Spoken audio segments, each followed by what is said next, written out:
Copyright in these lectures is either owned by the ANU or a third party who has licensed the ANU to use it. Students may use the recording for personal study only. No lecture may be communicated online, copied or shared without the prior permission of the ANU.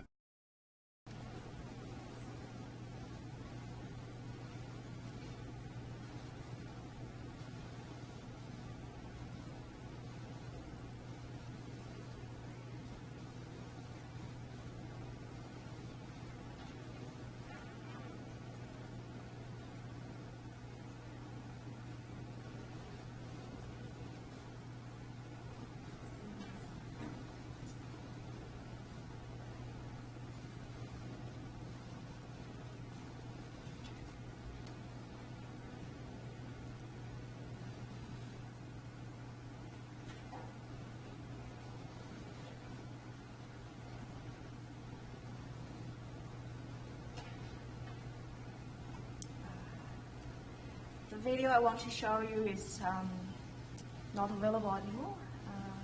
It's fine. We'll talk about it anyway.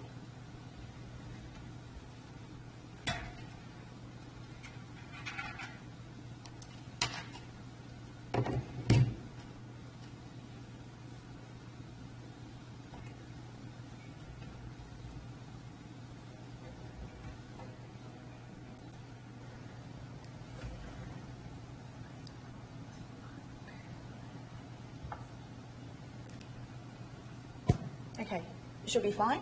So we do have a long list of things to discuss, so we'll start straight away. So this workshop is critical for your performance in the assignment 1, in the sense that we have been discussing the techniques, the tools you have, and the concepts, and I try to instill into your mind, and now you have done something. Maybe you are finding it's quite hard to think about the company and doing the Excel modeling or understanding the underlying drivers of the company. You probably will have all of the roadblocks in front of you. I want to make sure you understand this is quite normal and very normal. Just in case you just started coming to lecture and started tuning into the lecture of this course, I think it's essential that I talk about my experience. I was an equity analyst before I completed my PhD and decided to become academic. So my job was just exactly what you are doing right now. Filling the numbers into a very complex Excel model, try to work out the valuation, and sometimes weekly we have this kind of Monday morning briefing and everybody sit together and talk about the companies and have a discussion of what we're going to do over the week. So the first few weeks, actually the first 2 months, was very stressful for me. And I was a student finishing my master by course degree and just put into that position, and I was supposed to talk about something meaningful in a few weeks' time. So that was very stressful, and at that time I didn't really have a good understanding of financial reporting. I never read a complete company annual report. So I was at the same situation as you are now. So you're going to feel hard and struggling, frustrated. It is normal. We're on the same boat. But things a little bit different is that I was stressful because I was surrounded with peers and who have been in the industry for so many years. Even the junior analysts around me better than me. So that's another motivation that I have to catch up. I have to put a lot of time into this, and I have to catch up, and I have to be part of the team. So to be honest, for the first 2 months, every night I study from 8 until 2 a.m. every day for the first 2 months to catch up. So understand the Excel models, understand the company, understand what I'm supposed to do the next day. So that's the amount of time I input into the first several weeks of responsibility as an equity analyst.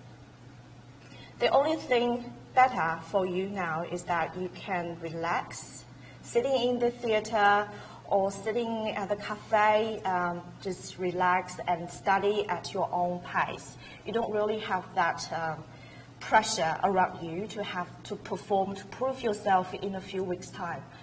You have another 2 months to do that. So if you're feeling really frustrated and feeling this course is difficult, this is absolutely normal. But you have to keep your head down and work hard. There's no shortcut, no other way to get around this. So that's the big picture. I'm always there to help you to get rid of all of the roadblocks. If anything is troubling you, no matter it's teamwork, communication problem, or any Excel problems, or understanding the concepts, you have to come to talk to me. Otherwise, I will assume, okay, you are following the pace of the assignment and the lecture, and then everyone is okay. Please don't give me a big surprise at the final exam. I don't like that kind of surprise. So I don't want you to be engaged because the assignment, obviously, you'll find it's very hard, but it's a very practical exercise for you to prepare for your future career development, no matter you're going to become an equity analyst or not. So that's the first thing I want to address in the middle of the semester to remind you the practical part of the course. And next, I still want to give you a big picture of the assignment. So we have the structure of the KGW model as a tool only for us to do the valuation. So what is valuation? Hopefully, in the middle of the semester, you have come to the understanding that valuation is not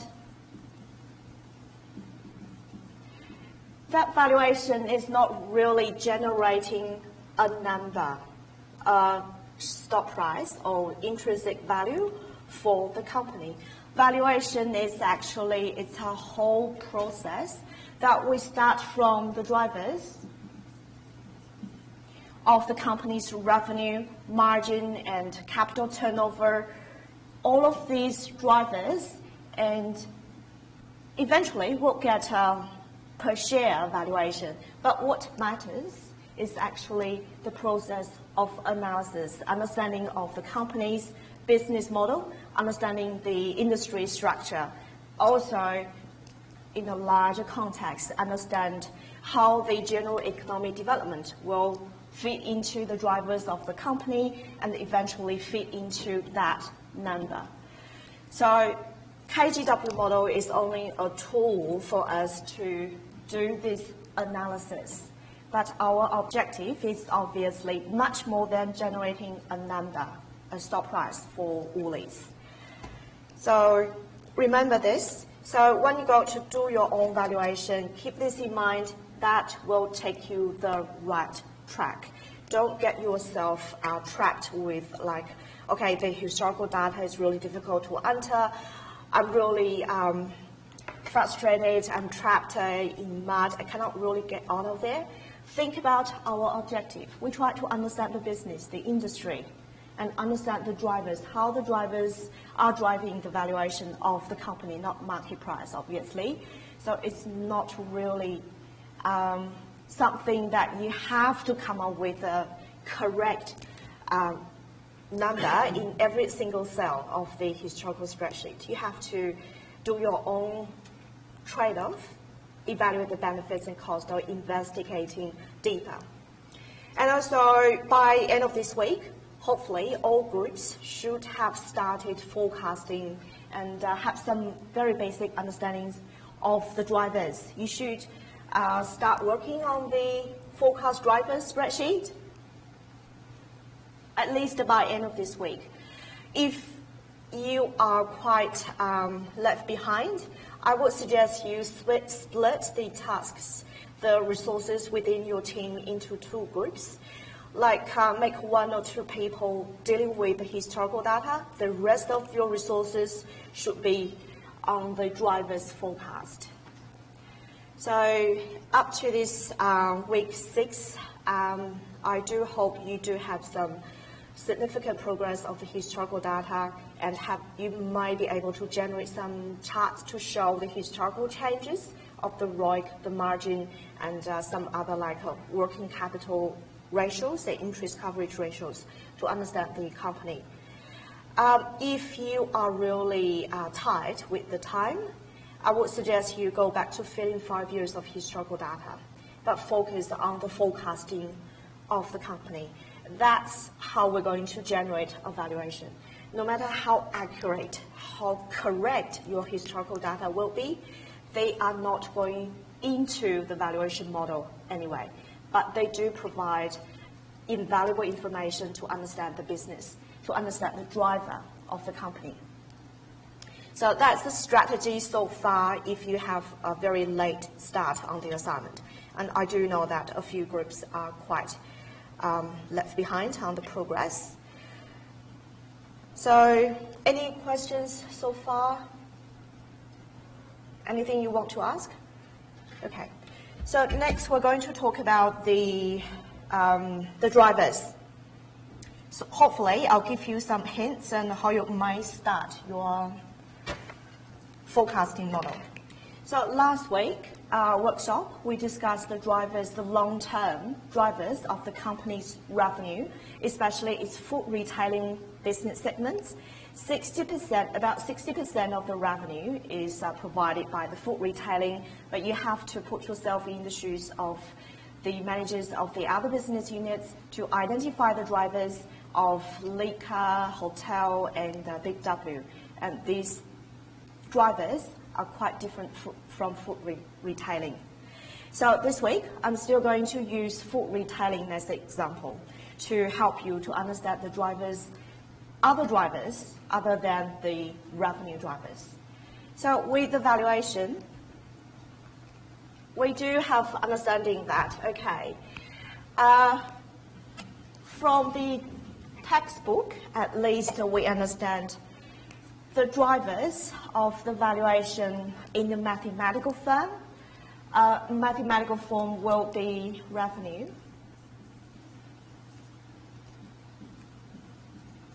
profit margin, especially no-plug margin,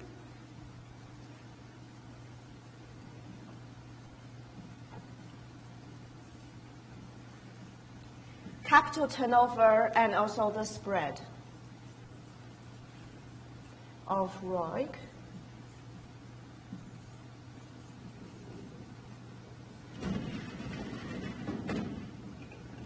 So these are the drivers of valuation. 3, 4, 4 drivers of the valuation. That's what we learned from the equation. But a company is never operating following an equation or something certain. So what's behind these drivers are actually customers walk into the supermarket, pick up things into the basket, and walk to the cashier, the checkout, and pay with their card. So that's the economic activities behind these drivers. Last week, we talked about revenue and the long-term revenue drivers like population, and maybe the disposable income of the shoppers, and among other things. Now, what about other drivers? We might have some discussion on this margin and capital turnover.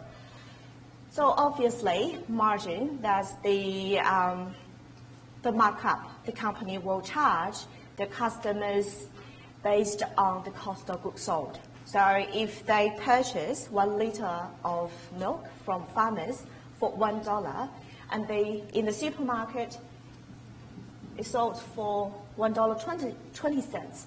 And you might understand this, that 20 cents can be the gross margin. So margin, that's how much markup they can get from the customers selling these products.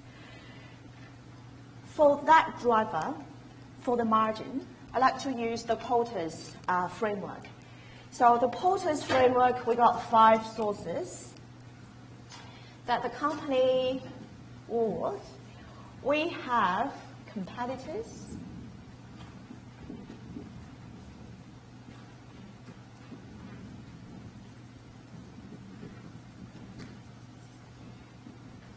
and also customers, suppliers,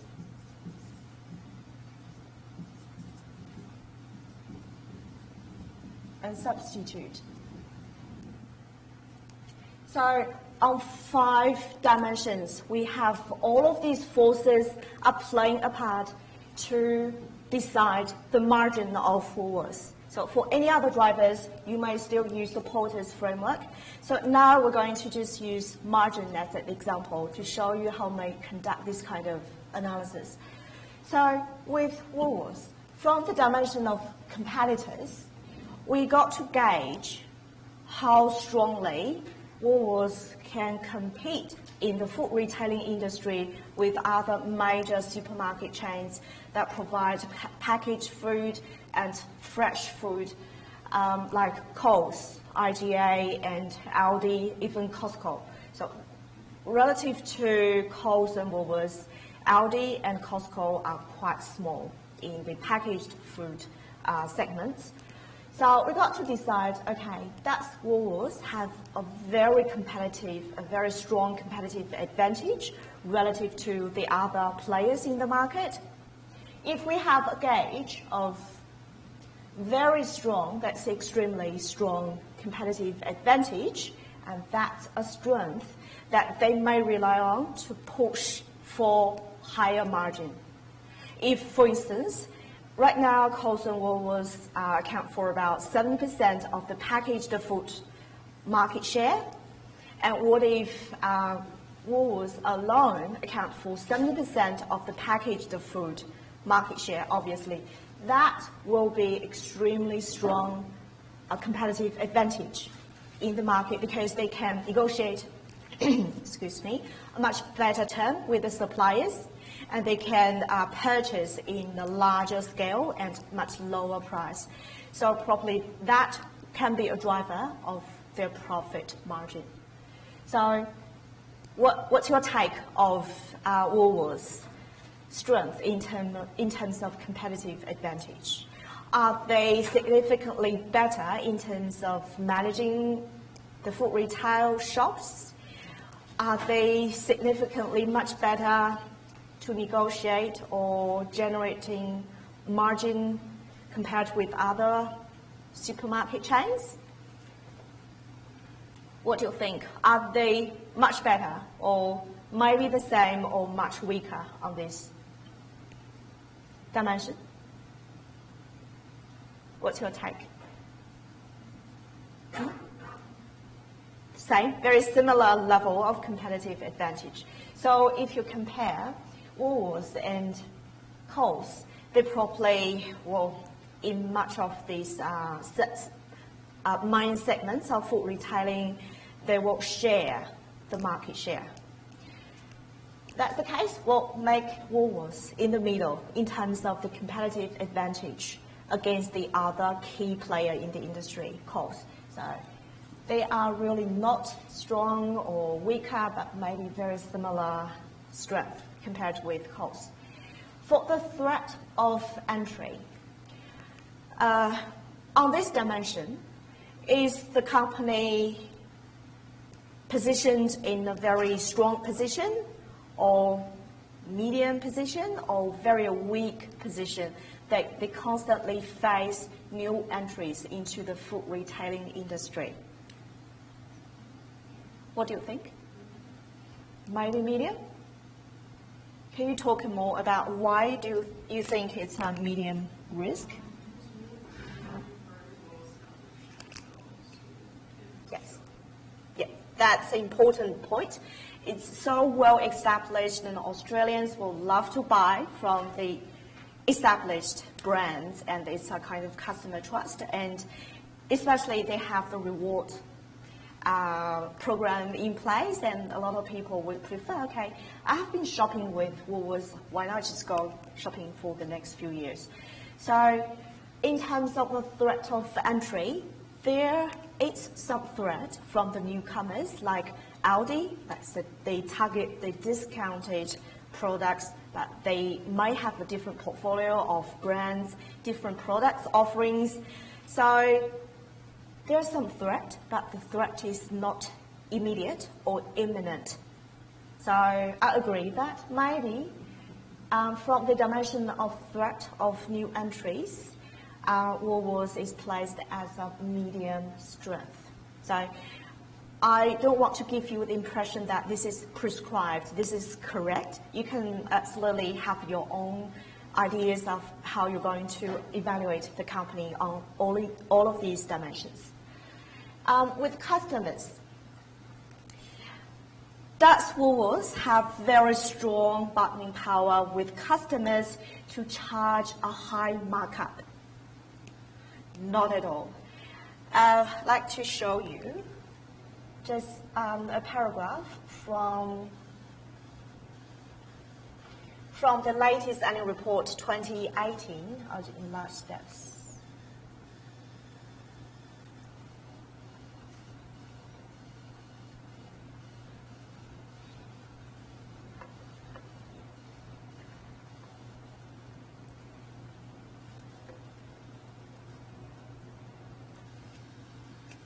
That's what the large retail chains have been trying very hard to do.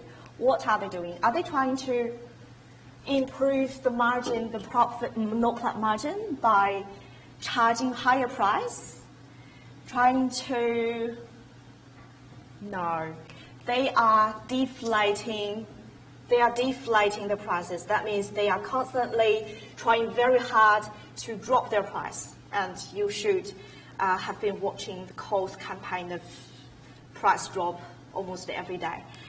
So obviously, they don't really try to push the customers very hard to charge a higher margin. And these 5 dimensions, they interact with each other. No driver or no single dimension is operating isolatedly. So when you consider the bargaining power with customers, okay, because customers, if you hike the price of the grocery staples like eggs, milk and bread, customers will just go to another supermarket chain or go to independent stores because they can easily find substitute in the market. So actually, Woolworths, the large food retailers, they do not have very strong bargaining power with the customers, and there's no way they can work very hard from there to push higher margin in their business. So I'm going to rate, and I what happened with the marker, it's a new one. So in terms of the relation with customers, I'm going to rate, okay, they really relatively have a lower bargaining power with customers. Now with suppliers, does Woolworths have very strong bargaining power with suppliers? Yes, can you give an example?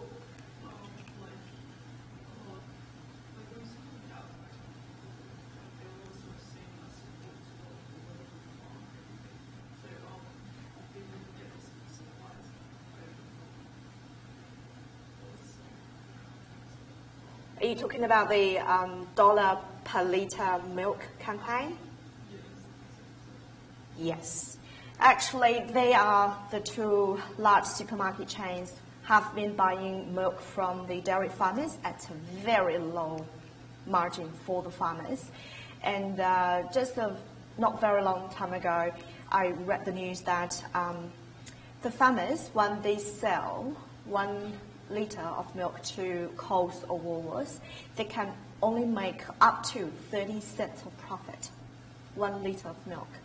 So that has squeezed really the dairy farmers to the bottom line. They are struggling to keep their head above the water.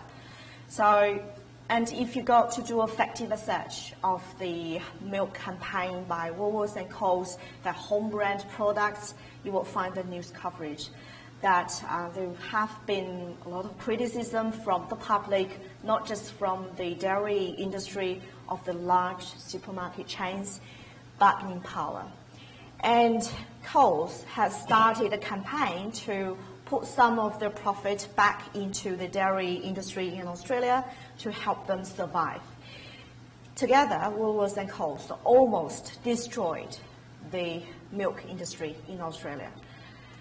So they do have very strong bargaining power with suppliers.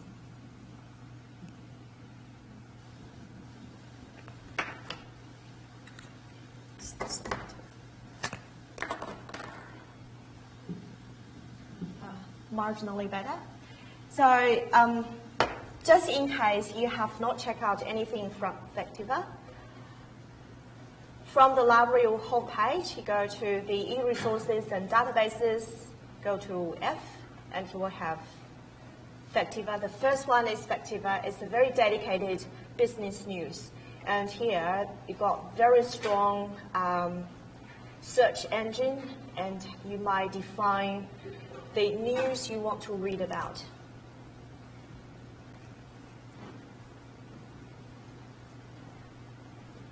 This is unbelievable. We are within the university, and this. Okay. So probably right now I don't use any keywords. From the company, if you type Woolworths,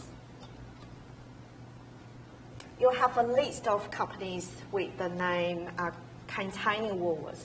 So if you go to select the information icon there, it will show some brief information about the company, and then you can decide if this is the Woolworth I'm interested. So that's the first one, Bella Vista, that is the Woolworth we're trying to search. So that will select the company, and you may select a date range, and of course you can define the source of your information as well, other parameters, and we'll just do a search.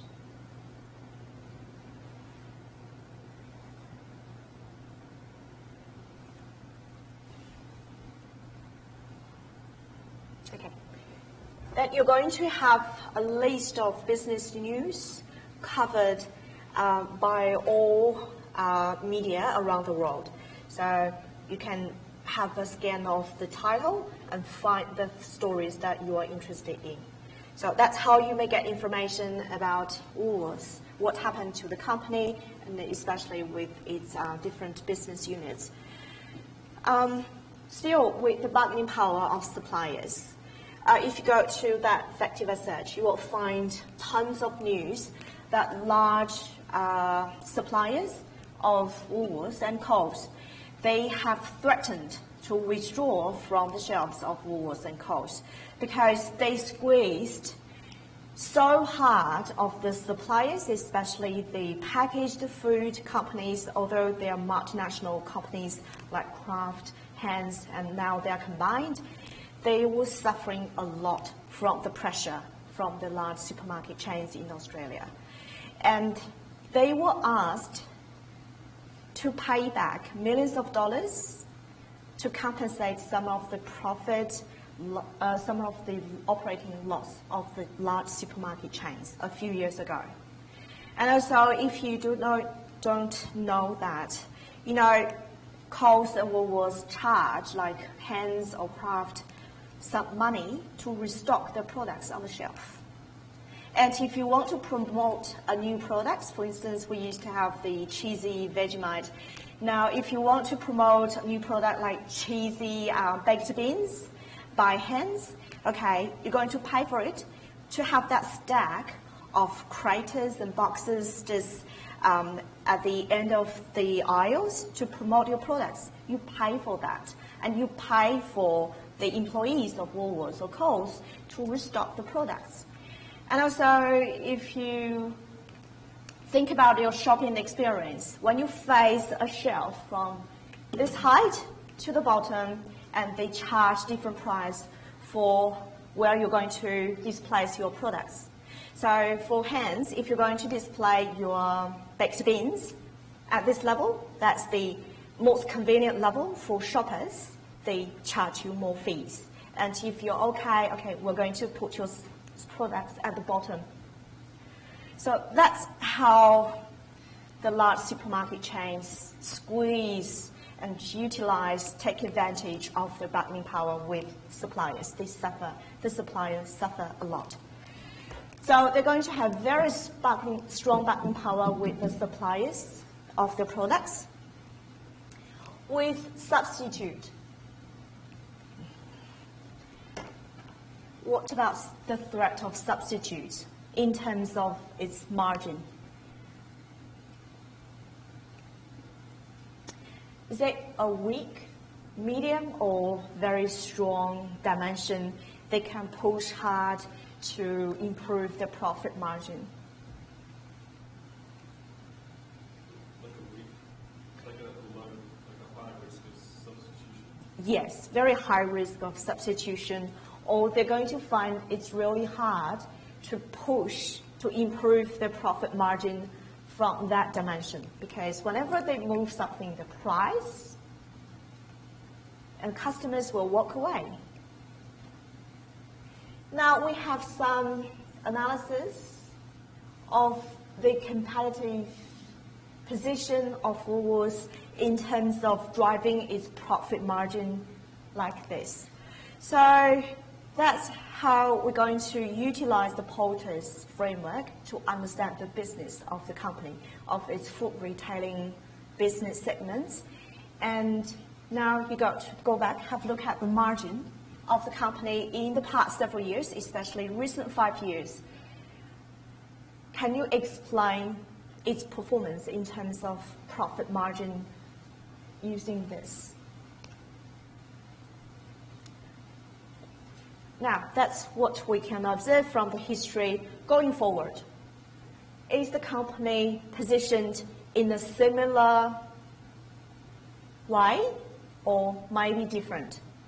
And that, your understanding how the company is going to be positioned in the next 5 years will feed into your forecasting of the company's margin. Hopefully, I gave you a big picture how you may conduct your analysis utilizing the available historical data and the tool of Porter's framework to understand the business and come up with ideas for forecasting revenue and driver. And don't forget that nothing will operate in isolation. They interact with each other. I think I'll just use margin as an example. Don't want to talk too much about the capital turnover or ROIC. I'll leave that exercise for you to complete after class. Any comments or questions or anything you'd like to talk? Okay, so if no questions, we're going to move on to the next topic. Okay, hopefully, when you complete the forecasting of these important drivers that will fit into these measures, and you're going to have a valuation in the valuation summary spreadsheet. It's right here. So that's where you might have a number, value per share, maybe it's larger. And remember this, the Excel model is mechanical and it's rigid. It does not understand all of this.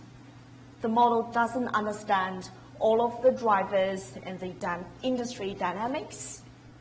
It doesn't understand anything of this. It's just simply you connect, all of the cells are connected with formulas and reference links.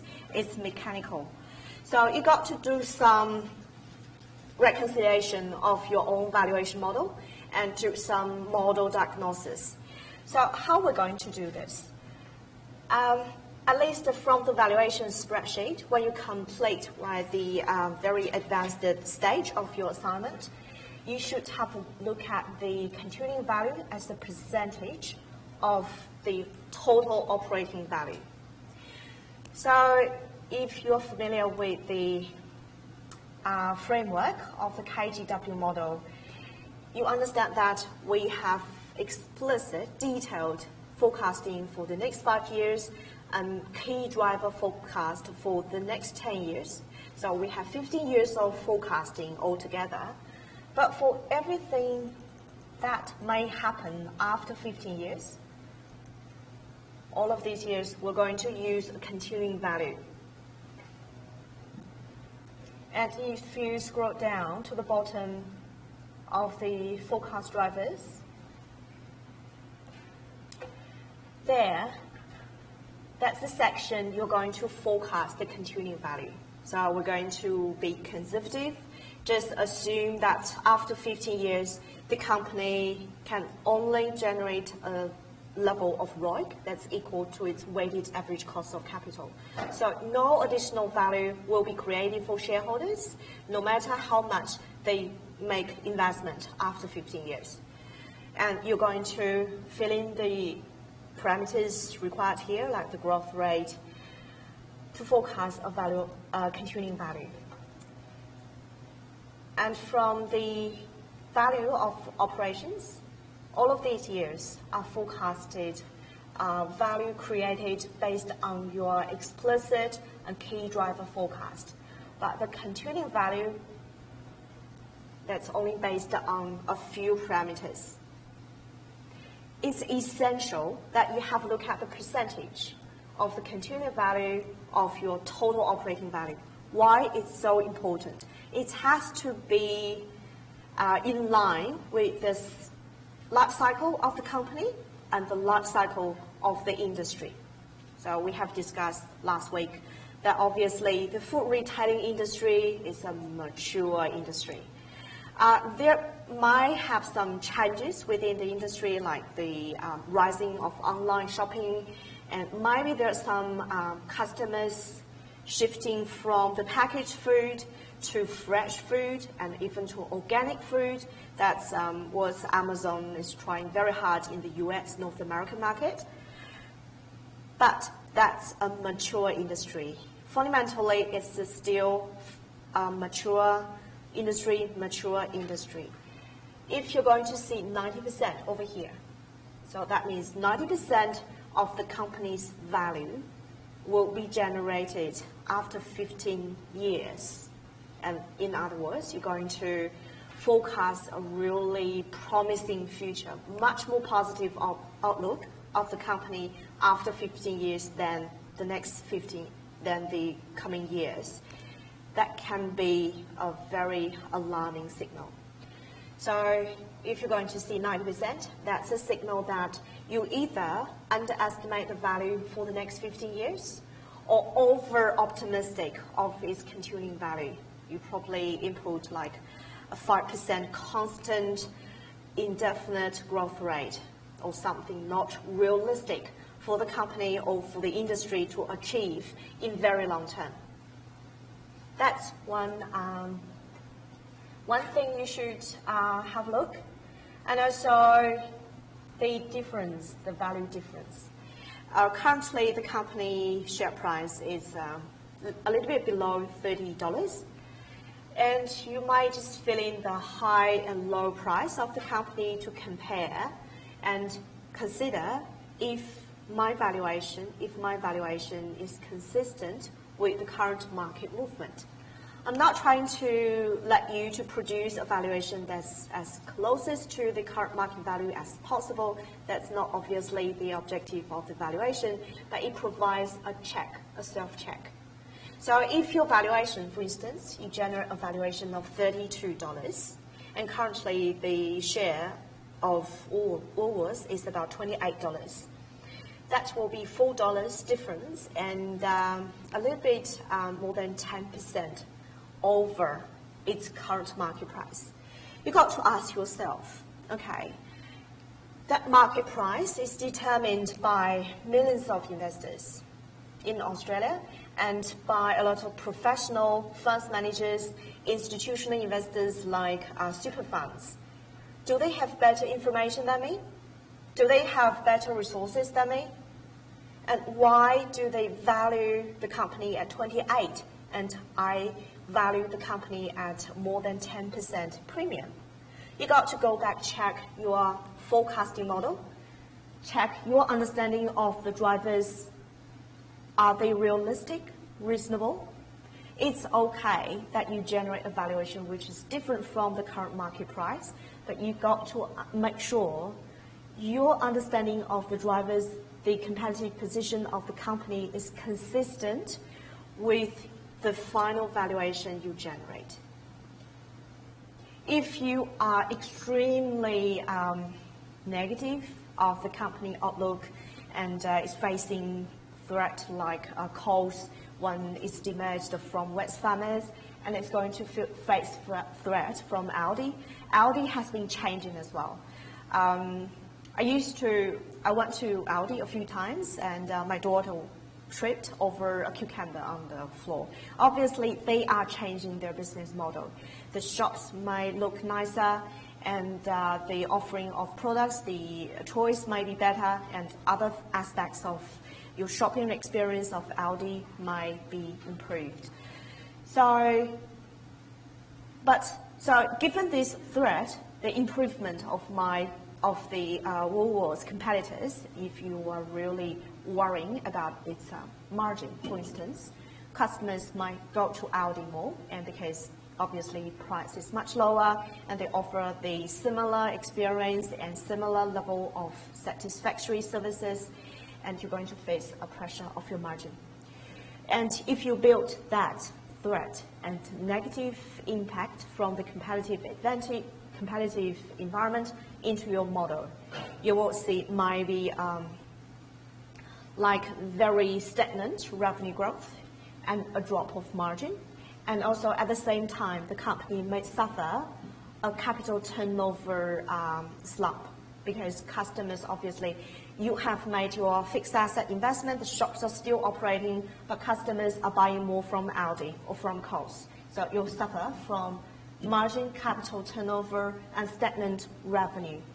So given this, your take of the company's prospect, it's maybe not very likely you're going to have a valuation here which is at material significant premium over its market price.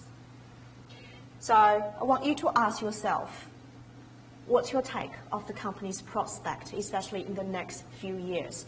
Is this consistent with the valuation you generate over here? Other things to have a look at in terms of model diagnosis is this area. It's a summary table that only calculates like a revenue growth rate over a period of 10 years for the first column, and for the next column, the next few years.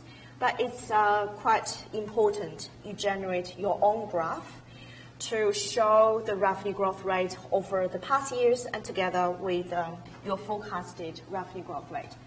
So in other words, you probably want to generate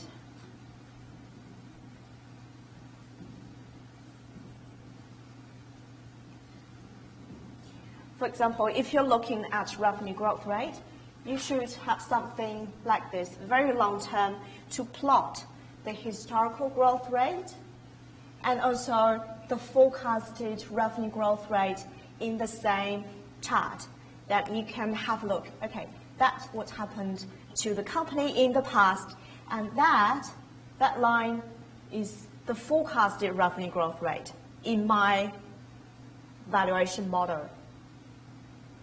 Is that change reasonable? Is that change supported by the outlook of the company given its competitive position in the industry in the next few years? And especially, not just for profit margin or revenue growth rate, especially ROIC as well. If you're going to see something like this,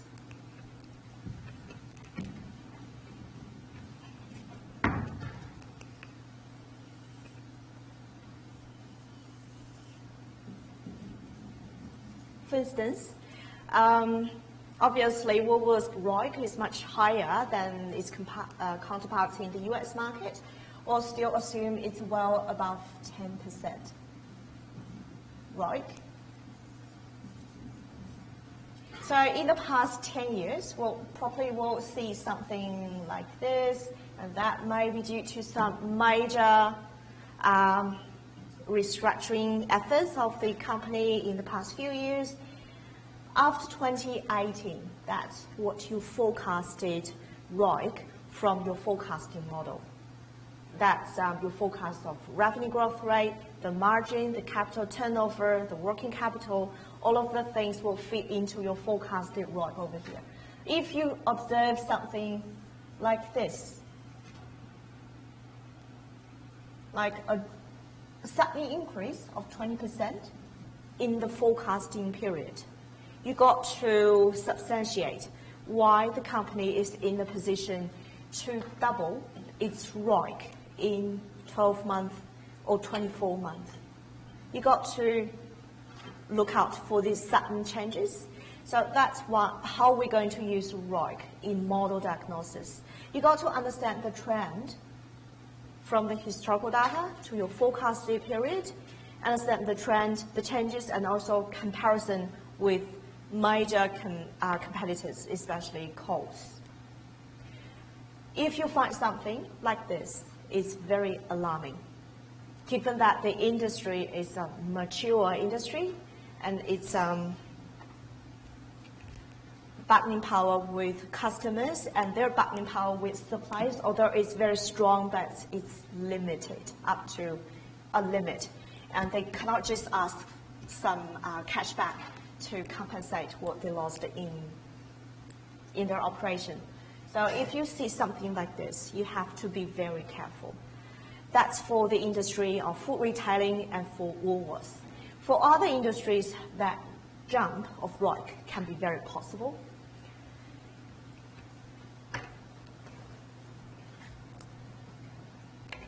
So that's how we may do some model diagnosis. You may ignore this part, like the multiples for the first assignment. Focus on here, here, and the valuation to reconcile your valuation model, your forecasting, and the final valuation you generate.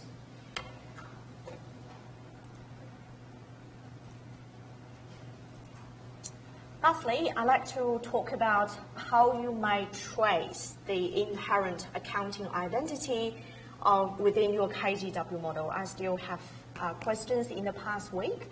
So that's a very common question or problem from students, that especially the off-balance sheet items like capitalized operating lease. So from the historical data spreadsheet, you have several lines dedicated to help you to capitalize the operating lease. So how do you understand anything like this, how this is going to be used by the KGW model? We're going to use this as an example. That's a capitalization of operating lease. So that's a formula. You need to fill in the operating lease expenditure for that financial year, interest rate, forecasting interest rate on the lease, and the life of the assets. So that will generate a capitalized value. How you may find out how this will be used by the model, go to Formula tab at the top and trace dependent. So obviously that will take you, that arrow will take you to another spreadsheet, and double click on that. That will take you to forecast drivers, line 1 to 8. So we'll go to have a look. 1 to 8. So that's, you're going to find, okay, this is how the capitalized value of operating lease is going to be used by the KGW model. Then you got to trace dependent again, and that will be used to calculate, that's the cell 131 of implied interest. Implied interest, and also the next financial year investment in operating lease, the change of the operating lease. And also, there's another error. We'll have a look. Let me just have a look. 179. Now we find out, okay, with the capitalized value of operating lease, it's going to be put back into the invested capital of the company. So that's adjustment to the invested capital that you can easily read from the balance sheet. that will increase the invested capital and potentially dilute the ROIC number. So that's how you can find out the inherent accounting identity of any item from especially the historical data spreadsheet. And several students asked about these items.